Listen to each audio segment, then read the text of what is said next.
જો મધમાખી પૃથ્વી પરથી અદૃશ્ય થઈ જાય તો આ પૃથ્વી પર માનવ જીવન 4 વર્ષથી વધુ ટકી શકે નહીં. આ કહેવું છે મહાન વૈજ્ઞાનિક આલ્બર્ટ આઇન્સ્ટાઈનનું, અને તેના પરથી આપણને એક અંદાજ આવે કે મધમાખી અને તેનું મધ આપણા માનવ જીવન માટે અને સમગ્ર સૃષ્ટિ માટે કેટલું મહત્વપૂર્ણ છે. નમસ્કાર દર્શક મિત્રો, કૃષિ દર્શન કાર્યક્રમમાં આપનું હાર્દિક સ્વાગત છે. આજે વિશ્વ મધમાખી દિવસ છે. મધમાખીની જ્યારે વાત કરીએ છીએ ત્યારે આપણે જાણીએ છીએ કે જુદી જુદી પ્રજાતિઓ હોય છે જે વિશ્વને મધ પૂરું પાડે છે. આ મધ એ આયુર્વેદિક દ્રષ્ટિએ પણ ખૂબ જ મહત્વપૂર્ણ માનવામાં આવે છે. ત્યારે આજના વિશેષ કાર્યક્રમમાં આજે આપણે ચર્ચા કરવી છે વિશ્વ મધમાખી દિવસની, અને ચર્ચામાં ભાગ લેવા માટે આપણી સાથે સ્ટુડિયોમાં જોડાયા છે ડૉક્ટર જે પસ્તાગિયા સાહેબ, કે જેઓ પ્રાધ્યાપક અને વડા છે કીટકશાસ્ત્ર વિભાગ, નમ કૃષિ મહાવિદ્યાલય, નવસારી કૃષિ યુનિવર્સિટી નવસારીથી. પસ્તાગિયા સાહેબ, આપનું ખૂબ ખૂબ સ્વાગત છે. નમસ્કાર. ખૂબ ખૂબ સાહેબ, આજે વિશ્વ મધમાખી દિવસ છે અને આ દિવસની જ્યારે આપણે ચર્ચા કરીએ છીએ ત્યારે સ્વાભાવિક છે કે મધમાખી તેની શરૂઆત, મધમાખી પાલનની શરૂઆત એ કઈ રીતે થઈ, એવા ઘણા પ્રશ્નો દર્શક મિત્રોને ઉદ્ભવતા હશે. ત્યારે સૌથી પહેલાં તો આપણે એ વાત કરવી છે કે આજનો દિવસ, એનું વિશેષ મહત્વ, મધમાખી દિવસ તરીકે તેને ઉજવવામાં આવે છે કઈ રીતે?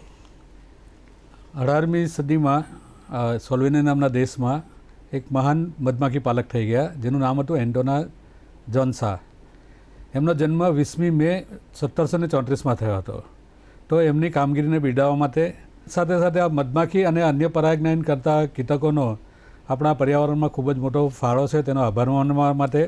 અને બીજું કે આપણી માનવીય જે પ્રવૃત્તિઓ છે તેનાથી મધમાખી અને એનો નાશ થતો જાય છે, તો એની સામે લોકોને સજાગ કરવા આમ આ 3 આશયથી સોલ્વેનિયા નામનો દેશ જે છે તેણે એપિમોનિયા નામની સંસ્થા છે મધમાખીમાં ખૂબ સારું કામ કરતી, એને સાથે મળીને આપણું જે સંયુક્ત રાષ્ટ્ર સંઘ છે તેને 2017માં એક પ્રસ્તાવ રજૂ કર્યો કે આપણે વિશ્વ મધમાખી દિવસ ઉજવવો જોઈએ. એટલે એન્ટોના જોન્સાના જન્મદિવસને લઈને 20મી મેથી 2018થી આપણે વિશ્વ મધમાખી દિવસ ઉજવતા થયા છે. બિલકુલ સાહેબ, જ્યારે આ વિષય પર ચર્ચા કરીએ છીએ ત્યારે સામાન્ય રીતે આપણે જાણીએ છીએ કે જે તે દિવસ ઉજવવામાં આવે છે એને દરેક વર્ષે કોઈ જુદી જુદી થીમ આપવામાં આવે છે. વર્ષ 2024ની થીમ શું છે? આ વર્ષે જો થીમ જોઈએ આપણે તો બી એન્ગેજ વિથ યુથ, એટલે મધમાખીને સાથે યુવાનોને જોડવા. આનો ખાસ આશય એ છે કે યુવાનોને મધમાખી સાથે જોડી અને મધમાખીના સંવર્ધનમાં તેમનો ફાળો સુનિશ્ચિત કરી એને ભવિષ્યના પર્યાવરણ સંરક્ષણ બનાવવાનો એ મુખ્ય આશય છે. આખા વર્ષ દરમિયાન યુવાનોને મધમાખીનો અને અન્ય પરાગનયન કરતા કીટકો જે છે તેનો કૃષિમાં ફાળો, પર્યાવરણની જાળવણી ફાળો, આ જે જૈવ વિવિધતા છે એમાં ફાળા વિશે સમજાવી માહિતગાર કરી અને એને ભવિષ્યના સંરક્ષણ બનાવવાનો છે. સાથે સાથે આપણે જાણીએ છીએ કે જંતુનાશક દવા, ઝેરી દવા છંટકાવથી મધમાખીનો નાશ થાય છે, તો એ અટકાવવાનો અને સાથે સાથે એનો પરાગનયનમાં ઉપયોગ કરી અને આપણું ખોરાકની ઉત્પાદકતા અને ગુણવત્તા સુધારી માનવને તંદુરસ્ત બનાવવાનો અને સાથે સાથે પર્યાવરણને સાચવવાનો પણ એક આશય રહેલો છે. બિલકુલ સાહેબ, ખાસ કરીને જે લોકો મધમાખી પાલન સાથે જોડાયા છે તે લોકો તો મોટાભાગે મધમાખી પાલનની જે સિસ્ટમ છે તેનાથી તેઓ વાકેફ હશે, પણ જે સામાન્ય દર્શક મિત્ર કે જેને વિસ્તારથી જાણવું છે કે ભાઈ મધમાખી પાલન એટલે શું અને તેનું મહત્વ શું, તો તે વિશે થોડી વાત કરશો. મધમાખી પાલન એટલે મધમાખીઓનો વૈજ્ઞાનિક રીતે ઉછેર. કુદરતે આપણને મધમાખી દ્વારા 2 અમૂલ્ય ભેટ આપી છે. એક તો મીઠું મધુરું મધ આપ્યું છે અને બીજું કે પરાગનયનની ક્રિયા. આપણે અત્યારે આપણી હરીભરી ઋતુંબરા જોઈએ છે, આટલી બધી ગ્રીનરી, આટલી બધી લીલીછમ આપણી ધરતી જોઈએ છે, જુદા જુદા પ્રકારના વૃક્ષો જોઈએ છે. એ બધું જે છે તે મધમાખી અને તેના જેવા કીટકોના પરાગનયન લીધે જ આભારી છે. એટલે મધમાખી પાલન એક આદર્શ વ્યવસાય છે. બિલકુલ. અચ્છા સાહેબ, જ્યારે મધમાખી પાલનની વાત કરીએ છીએ તો આપણે કહીએ છીએ કે કેટલીક મધમાખી છે એટલે એમાં પણ જુદા જુદા પ્રકાર હોય છે, જુદી જુદી જાતિ પ્રજાતિ હોય છે. તો મધમાખી પાલનની જ્યારે વાત કરીએ તો મધમાખીની જુદી જુદી પ્રજાતિઓ છે તે કઈ, અને એવી મધમાખી કઈ કે જેને આપણે પેટીમાં ઉછેરી શકાય? આમ આપણે ભારતમાં જોઈએ તો મુખ્ય 4 જાતની પ્રજાતિ મધમાખીની જોવા મળે છે. તેમાં એક છે ભારતીય માખી, બીજું છે મોહર માખી, ત્રીજી છે નાની માખી અને ચોથી એ ભારતની નથી પણ આપણે બીજા દેશમાંથી લાવેલા છે ને ઇટાલિયન માખી, અથવા તેને અંગ્રેજીમાં ઘણા ખેડૂતો એપિસ મેલિફેરા તરીકે પણ ઓળખતા હોય છે. આ 4 મુખ્ય પ્રજાતિઓ છે. આ ઉપરાંત એક પ્રજાતિ જે મધમાખી નથી પણ એની પિતરાઈ છે, એને આપણે કુટીમધ કે સ્કિચ્યુમધ કે ગુસ્સિયામધ તરીકે ઓળખીએ છીએ, કુટીમધ તરીકે. એને આપણે સ્ટિંગલેસ ડંખ વગરની માખી જે છે તે એક પ્રજાતિ છે, પણ મધ ભેગું કરે છે અને સાથે સાથે પરાગનયનમાં પણ ઉપયોગી છે. આ 5માંથી આપણે 3 જે છે એમાં આપણી જે ભારતીય માખી, મહુવર માખી જે કહીએ, સાતપુડી મધ આપણે કહીએ છીએ તે, ઇટાલિયન માખી અને આ જે ગુસ્યા માખી અથવા કુટી મધ છે તેને આપણે પેટીમાં રાખી અને એનું મધપાલન આપણે કરી શકીએ છીએ. બિલકુલ. તો સામાન્ય રીતે દર્શક મિત્રો આપણે મધમાખી શબ્દ સમજીએ કે જાણીએ ત્યારે હવે આપણને ખ્યાલ આવે છે કે ભમરિયું મધમાખી હોય છે, નાની માખી, મોટી માખી, ભારતીય માખી તરીકે પણ આપણે જાણીએ છીએ, ઇટાલિયન માખી અને ખીચિયું મધ. આ તમામ પ્રકારની જ્યારે આપણે ચર્ચા કરીએ છીએ ત્યારે એ સમજવું જરૂરી છે કે આજના દિવસનું સવિશેષ મહત્વ તે શું છે. આગળ પણ આપણી ચર્ચા જારી રહેશે. હાલ સમય છે એક બ્રેકનો.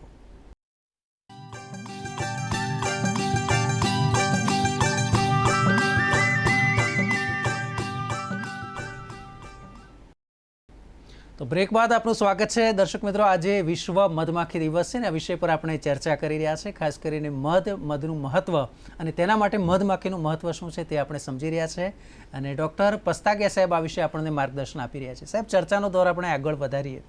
માનવ વસાહત આ શબ્દ આપણે વારંવાર કહેતા હોય છે, પરંતુ એવી જ રીતે મધમાખીની પણ એક વસાહતની પેટર્ન છે, તે શું છે? હા, મધમાખી એક સામાજિક સજીવ છે. એને આપણે જે રીતે જુદી જુદી જાતિ હોય છે તેમાં પણ મધમાખીનો જે પૂડો હોય તેમાં એક રાણી હોય, થોડા ઘણા નર હોય, એને રાજા પણ કહેવાય છે, અંગ્રેજીમાં ડ્રોન કહીએ છીએ, અને ઘણા બધા સેવકો હોય છે.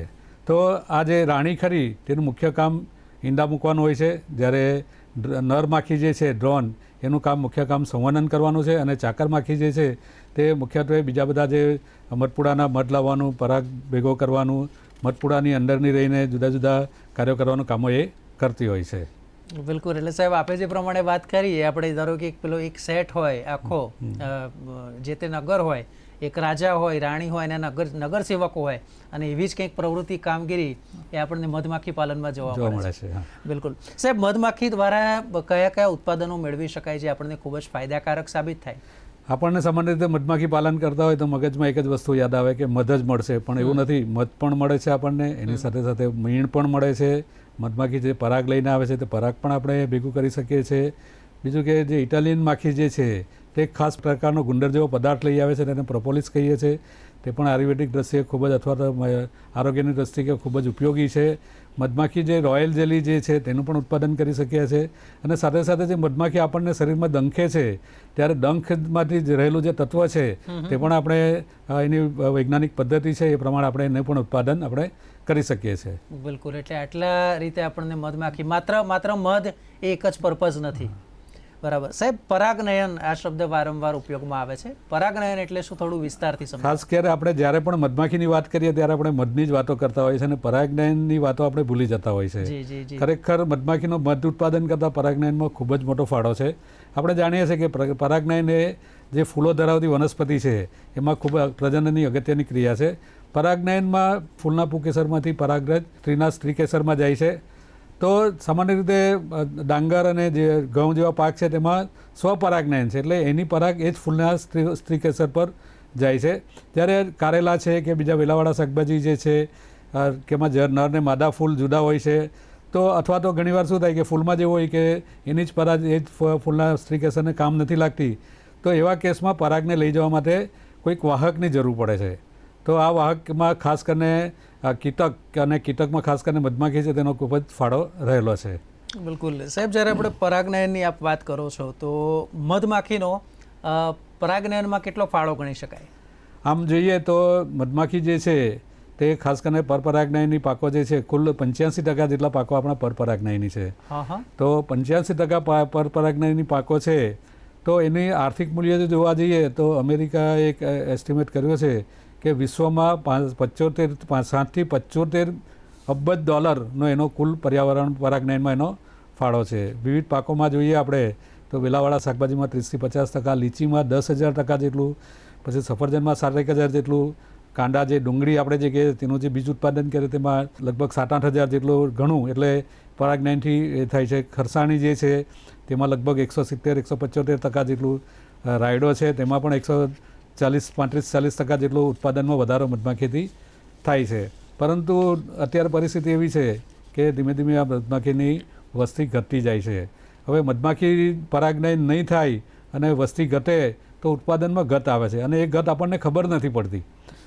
કારણ કે શું થાય કે ખેડૂતો ફરિયાદ કરે, ખાતર નાખીએ, પાણી આપીએ, બધું કરીએ છીએ, ફૂલો પણ પુષ્કળ આવે, પણ બીજ બનતા નથી. હવે બીજ બને કે નહીં બને એ પરાગનયન પર આધારિત છે, અને જો પરાગનયન નહીં થાય તો એનું બીજ બનતું નથી. એટલે ખાસ અત્યારે એક આંકડો એવું કહે છે કે લગભગ વધારે વધારે 80% અને સરેરાશ જોઈએ તો 26% જેટલું ઉત્પાદનમાં અત્યારે ઘટાડો આ મધમાખી દ્વારા જે પરાગનયન નથી થઈ શકતો એના દ્વારા થઈ શકે છે.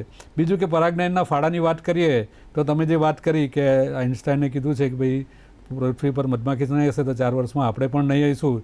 તે જ રીતે બીજા એક વૈજ્ઞાનિક છે મેકગ્રીગોર નામના, એમણે એવું કીધું કે આપણે જે ખોરાક લઈએ છીએ તેનો 3જા ભાગનો, એટલે આપણે દર 3જો કોળિયો જે ખોરાકનો લઈએ છીએ તે મધમાખી અને એના દ્વારા જે પરાગનયની કીટકો છે એના આભારી છે. એટલે આપણે એનો ફાળો આપણે ભૂલવો જોઈએ નહીં. બિલકુલ સાહેબ. હવે બે વસ્તુ છે. એક આપણે એમ કહીએ છીએ કે ભાઈ મધમાખી છે તેનું આટલું મહત્ત્વ છે તો તેને તો આપણે વધારે ડેવલપ કરવાની હોય, પણ એની બદલે થાય છે એવું કે મધમાખીની વસ્તી ઘટી રહી છે, એટલે થઈ રહ્યું છે વિપરીત. તો એના કારણો કયા કયા? જો ખાસ તો મુખ્ય કારણમાં આપણે જોઈએ, ઘણા બધા કારણો છે, એમાં મુખ્ય કારણોમાં જોઈએ તો આપણે એકનો એક પાક મોટા વિસ્તારમાં કરતા થઈ જાય. ધારો કે દક્ષિણ ગુજરાતની વાત કરું તો ડાંગર અને શેરડી મોટા વિસ્તારમાં થાય, એટલા બધા મધમાખીનો ઉપયોગી નથી. બીજું કે ખાસ તો જંતુનાશક દવાનો જે ઉપયોગ છે આડેધડ, આપણા ખેડૂતો ફૂલ આવે ત્યારે પણ આડેધડ જંતુનાશક દવાનો છંટકાવ કરે છે, એ મધમાખી માટે ખૂબ જ હાનિકારક છે. ત્રીજું, જંગલો ઓછા થાય છે, એની કુદરતી રહેઠાણનો નાશ થતો જાય છે. બીજું કે આપણે જોઈએ તો આ ક્લાઇમેટ ચેન્જ, અત્યારે વાતાવરણમાં પણ જે બદલાવ આવી રહ્યો છે એના લીધે પણ મધમાખીની વસ્તી ઘણી ઘટી રહી છે. તો આવા ઘણા બધા કારણો છે, તેમાંથી આ કારણો મુખ્ય કારણો છે. બિલકુલ. હવે આપણે કહી શકાય કે જે પરિસ્થિતિ છે તે કપરી બની રહી છે, તો આમાંથી બહાર નીકળવાના ઉપાય શું? હવે આમાંથી બહાર નીકળવા માટે આપણી પાસે બે રસ્તા છે. એક તો જે કંઈ મધમાખી આપણી પાસે અત્યારે હયાત છે, જેટલી પણ હયાત છે એનું સંરક્ષણ કરીએ, અથવા તો આપણી પાસે જે મધમાખીને પેટીમાં ઉછેરી શકીએ છીએ તેનું પરાગનયન તરીકે ઉપયોગ કરીએ. સંરક્ષણ કરવું હોય તો ધારો કે દક્ષિણ ગુજરાતની વાત કરીએ તો ડાંગર અને શેરડી છે. આપણે ખેડૂતોને એવું નથી કહી શકવાના કે તમે પાક પદ્ધતિ બદલી કાઢો, પણ આપણી પાસે શેરડા છે, રોડ સાઈડ છે, ખુલ્લી જગ્યાઓ છે, એવી જગ્યાઓમાં રેલવેની આજુબાજુ છે તો મધમાખીને ઉપયોગી વૃક્ષો આપણે રોપીએ તો આપણે એને સાચવી શકીએ. બીજું એક હું ખાસ બધાને સૂચન કરતો હોઉં છું કે ખેતરમાં આપણે એક નાનકડો બી પાર્ક બનાવીએ, નાનકડી જગ્યા છોડીએ. બી પાર્ક આ મારો ખાસ પસંદગીનો શબ્દ છે.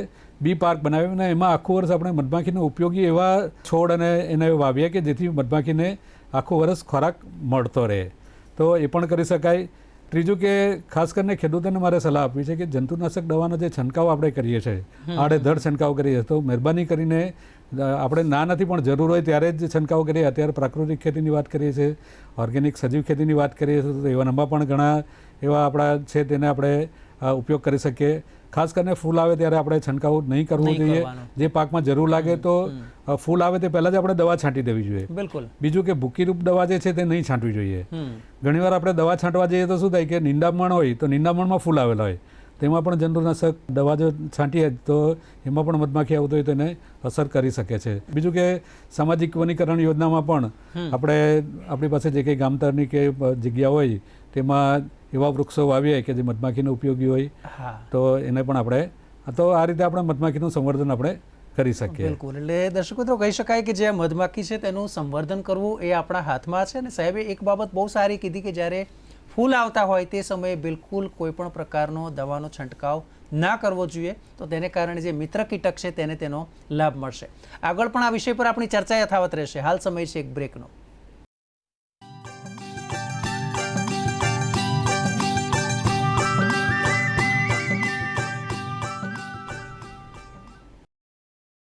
તો દર્શક મિત્રો, વિશ્વ મધમાખી દિવસ અને આ વિષય પરની આપણી આ ચર્ચા છે. પસ્તાગિયા સાહેબ આપણને માર્ગદર્શન પૂરું પાડી રહ્યા છે. નવસારી કૃષિ યુનિવર્સિટી સાથે તેઓ સંલગ્ન છે. સાહેબ, ચર્ચાનો દોર આપણે આગળ વધારીએ.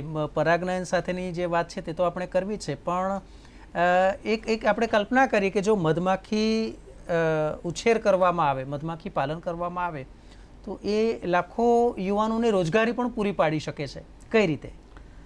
મધમાખી પાલન આપણે કરીએ ને તો આપણને 5 પ્રકારે રોજગારી મળે. આપણે કડબડીના જુદા જુદા 5 દાતા હોય ને એ રીતે 5 પ્રકારે આપણે રોજગારી મેળવી શકીએ. એક તો મધમાખી પાલન કરીને આપણે એનું મધનું છે ને બીજી જે અન્ય ઉત્પાદક છે તેનું આપણે ઉત્પાદન કરી શકીએ, પહેલું એ. બીજું કે જે લોકો મધ ઉત્પાદન કરે છે જી. તેની પાસે મધ ખરીદીને એને પ્રોસેસિંગ કરીને માર્કેટિંગનું પણ આપણે કરી શકીએ. ત્રીજો મોટો વ્યવસાય મધમાખી પાલનમાં જે સાધનો વપરાય છે, મધપેટી વપરાય છે કે બીજા જે કંઈ સાધનો વપરાય છે તેનો પણ આપણે ઉત્પાદન કરી શકીએ. આપણે જો થોડીક ટ્રેનિંગ લીધી હોય તો મધમાખીની નવી રાણીઓ બનાવી અને નવી વસાહતો બનાવી વસાહતો વેચીને પણ આપણે એ કરી શકાય છે. ને અત્યારે એક નવો એક આખો કન્સેપ્ટ છે કે મધમાખીની પેટીઓ પરાગનયન માટે ભાડે આપીને આજે ઘણી બધી કંપનીઓ પણ અમારા જે મધમાખી પાલકો છે તેની પાસે મહિને 1500-1700 રૂપિયા ભાડું આપીને મધમાખી પાલન માટે પેટીઓ રાખે છે. બીજું આપણે સારી રીતે મધમાખી પાલન શીખી ગયા હોય તો લોકોને શીખવીને કન્સલ્ટન્સી કરીને કે એને સલાહ સૂચન આપીને પણ આપણે સારી રીતે આવક મેળવી શકાય છે.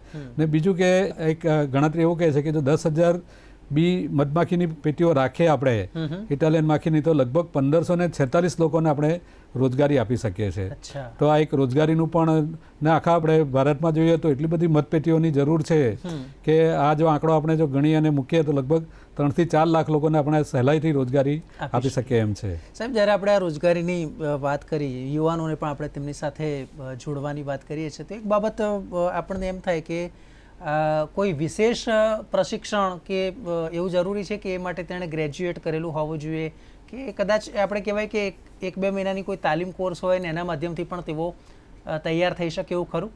હા, એટલે મધમાખી પાલનમાં એવું કંઈ જરૂરી નથી કે તમારી પાસે કોઈ ખાસ ડિગ્રી હોવી જોઈએ. કોઈ પણ માણસ કરી શકે છે. તાલીમો તમને ઘણી બધી જગ્યાએ મળે છે. અમારી નવસારી કૃષિ યુનિવર્સિટીમાં પણ તાલીમ આપીએ છીએ અમે. તમે તમારા જે તે જિલ્લામાં હોય તો આત્મા પ્રોજેક્ટ દ્વારા કે તમારા કૃષિ વિજ્ઞાન કેન્દ્રનો સંપર્ક કરીને પણ અમારી સાથે સંલગ્ન થઈને તાલીમ મેળવી શકો છો. આપણી બીજી કૃષિ યુનિવર્સિટી છે, જુનાગઢ કૃષિ યુનિવર્સિટી, આણંદ કૃષિ યુનિવર્સિટી, સરદાર દાંતીવાડા કૃષિ યુનિવર્સિટી, બનાસ ડેરી, અમર ડેરી જેવી સંસ્થાઓ પણ તાલીમ આપે છે. ખાદી અને વિલેજ ઇન્ડસ્ટ્રી કમિશન એટલે ખાદી ગ્રામોદ્યોગ બોર્ડ પણ KVIC પણ એમાં તાલીમ આપે છે. એટલે આમાં મારી એક જ સલાહ છે કે પહેલાં તમે મધમાખી વિશે જાણો, જે સફળ મધમાખી પાલક છે તેને મળો, એને જુઓ તમે, પછી આપણને લાગે કે આ થઈ શકે એમ છે તો આગળ વધીને પછી અમે તાલીમ આપીને તમારે જે કંઈ ખેડૂતોની જે કંઈ જે પ્રમાણેની માહિતી સલાહ સૂચન જોઈતી હોય તો અમારા તરફથી આપવામાં આવશે. બિલકુલ. પસ્તાગે સાહેબ, જ્યારે મધમાખી પાલનની વાત કરીએ, કેટલાક મિત્રો છે જે મધમાખી પાલન સાથે સંકળાયેલા છે તો એ લોકો કહેતા હોય છે કે તેમણે અમુક સમયે તેમની પેટીઓ માઇગ્રેટ કરવી પડે છે બીજા સ્ટેટમાં અથવા તો બીજા ત્યાંના જે તે ફ્લાવર હોય એ ડેવલપ થાય આમાં મધમાખીને માટે એને ખોરાક મળી રહે, તો એ વિશે થોડી માહિતી આપશો. હવે આમાં મેં જે તમને આપણે વાત કરી કે 3 પ્રજાતિ આપણે ઉછેરી શકીએ છીએ. તેમાં ભારતીય માખી આપણે જે મહુવર અથવા સાતપુડી મધ કહે તે જે વિસ્તારમાં ફૂલો ઓછા છે, જંગલ વિસ્તાર છે, તો એવા વિસ્તારમાં આપણે 2-4 પેટી રાખીને એને ઉછેર કરી શકીએ. પણ જ્યારે આપણે વ્યવસાયિક રીતે કરવું હોય, આપણે બિઝનેસ કરવો હોય તો ઇટાલિયન માખી છે તે આપણે રાખવી પડે અને ઇટાલિયન માખીને ફૂલો પુષ્કળ પ્રમાણમાં જોઈએ. એટલે આપણે એક જ જગ્યાએ રાખીને એને કરી શકતા નથી. એટલે આપણે એને સ્થળાંતર કરવું પડે, ફેરવવી પડે અથવા તો માઇગ્રેશન કરવું પડે. એટલે એક જગ્યાએથી બીજી જગ્યાએ લઈ જવી પડે. એટલે રાયડો છે કે ધાણા છે કે અજમો છે કે તલ છે કે બાજરો છે, એવા જે પાકો જે છે તેમાં જ્યારે પુષ્કળ પ્રમાણમાં ફૂલો આવતા હોય તે પ્રમાણે પેટી આપણે એક જગ્યાએથી બીજી જગ્યાએ લઈ આખો વર્ષ એને ફેરવતા રહેવું પડે.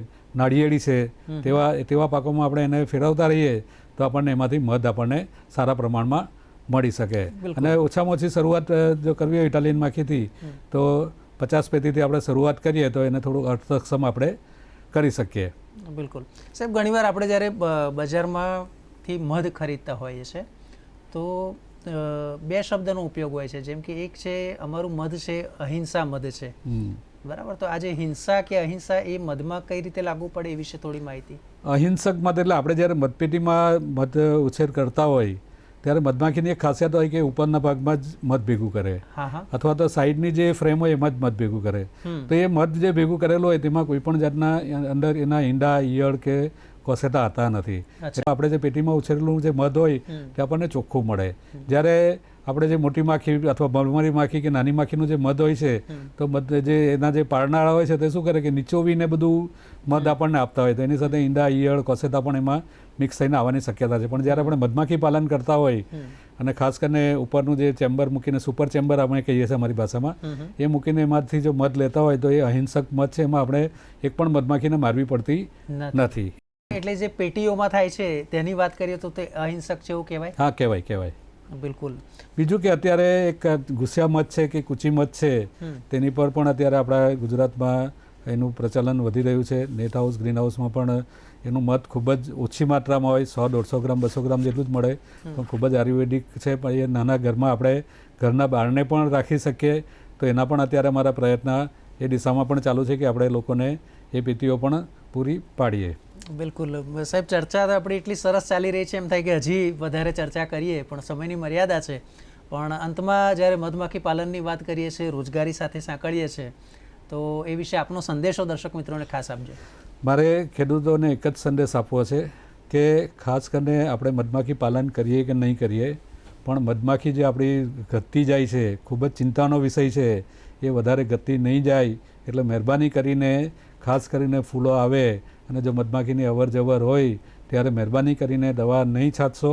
આપણે મધમાખીને બચાવવાની છે. આપણું જીવન મધમાખી પર આધારિત છે. અને જે યુવાનો, આમાં ખાસ આ વર્ષનો થીમ પણ છે કે યુવાનો આગળ આવે. જે કંઈ યુવાનોને આગળ આવવું હોય અને જે કંઈ મદદ જોઈતી હોય તો અમારા તરફથી મદદ અમે કરીશું. તો યુવાનો આગળ આવે અને આ ખૂબ જ સારો વ્યવસાય છે, એમાં આગળ વધી અને પોતાની આજીવિકા મેળવે. બિલકુલ. તો દર્શક મિત્રો, શહેર તો તૈયાર છે. આપ હવે વિશ્વ મધમાખી પાલનના જ્યારે દિવસની આપણે વાત કરીએ છીએ, તો આપ તેના માટે કેટલા તૈયાર છો તે જોવાનું રહ્યું. પસ્તાગે સાહેબ, આપ સ્ટુડિયોમાં પધાર્યા, દર્શક મિત્રોને રસ રુચિપૂર્વક આ માહિતી આપી, તે માટે આપનો ખૂબ ખૂબ આભાર. ખૂબ ખૂબ આભાર. ખૂબ ખૂબ આભાર. તો દર્શક મિત્રો, મને આશા છે કે આજનો આ કાર્યક્રમ આપના માટે પણ ફળદાયી નીવડ્યો હશે. અને હવે એક આપને ખાસ અપીલ છે કે દરેક વ્યક્તિ, દરેક કુટુંબ છે તે પોતાના ઘર માટે મધ ચોક્કસ ખરીદે, જે આયુર્વેદિકની દ્રષ્ટિએ પણ ફાયદાકારક છે અને સાથે સાથે દેશના હજારો લાખો યુવાનોને રોજગારી પ્રદાન કરશે. અત્યારે બસ આટલું જ. મને આપશો રજા. નમસ્કાર.